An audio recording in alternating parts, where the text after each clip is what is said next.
Yuji has the mentality of a calamity just like Sukuna. In chapter 24, he states, "If I question the value of life, then maybe the lives of those important to me will also become vague, and that scares me." So just as Sukuna is a calamity for humans, Yuji is for curses in an insane parallel. However, the reason I believe Sukuna finds Yuji boring and hates him is because of the wasted potential and the belief of thinking like a cog, when Yuji clearly isn't. He's the bloody whole machine. Gojo and Sukuna both believe sorcery is a selfish sport. In fact, special grade rankings in the future won't be needed anymore, as those traditional ways of scaling sorcerers will become redundant in front of their overwhelming power. But Yuji's cog mentality holds him back. But not anymore. This brings me to chapter 214, when Yuji promises Sukuna to make him stifle his misery, after reconfirming his belief that Sukuna is a curse. Obviously, this cannot occur without strength, as nothing can change by the week. Just like Sukuna stated, it will only lead to a path of destruction. Satoru Gojo was the idea of having everything, but was unable to achieve anything. That was because he used sorcery for himself rather than to protect others. On the other hand, Yuji's entire purpose is protection. He uses sorcery to give others a good death and is willing to sacrifice himself for it. This was highlighted as early as chapter 2, when Yuji tells Gojo that he knows how he will die, as he thinks about his grandpa's last request to help people because of his strength and to be surrounded by people that love him. The theme of death follows Yuji and Sukuna very closely. That's why Yuji helped Megami in the first place. He pondered the difference between the death he's facing and his grandpa, claiming he died peacefully and that curses do not give humans a natural death. Remember that Yuji too wants to have a proper one, but after becoming a sorcerer, which forced him to kill cursed spirits and even his own brothers, he asked, what is a proper death? As it's a fate that no one can escape, but he always thinks to give his opponents a genuine one. This thought process relays back to Sukuna because he is a curse that escaped death for 1000 years. He tells Kashimo that he awaits for his to arrive against a strong opponent, but until that time comes, he will taste every single person. But on top of that, he is the opposite of what Yuji believes, which is that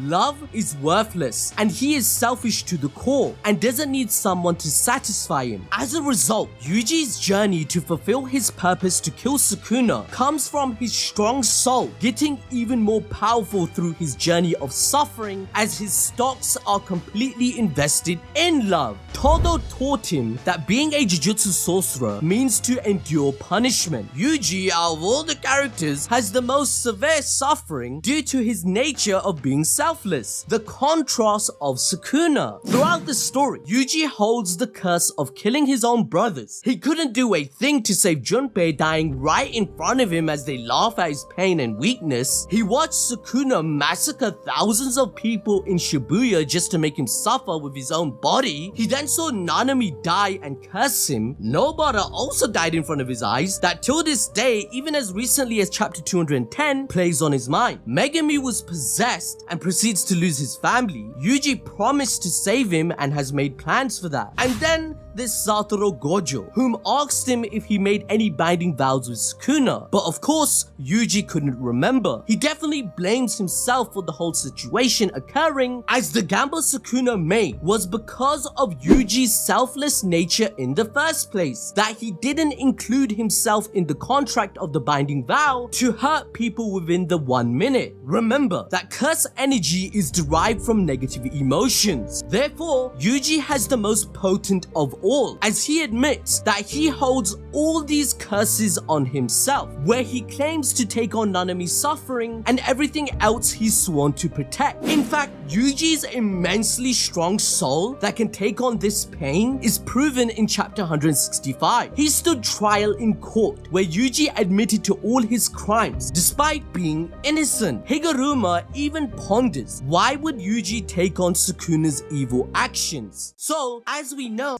Now to enjoy more peak fiction, we recently covered the complete story of Omni-Man from Invincible. Watch it on your screen right now.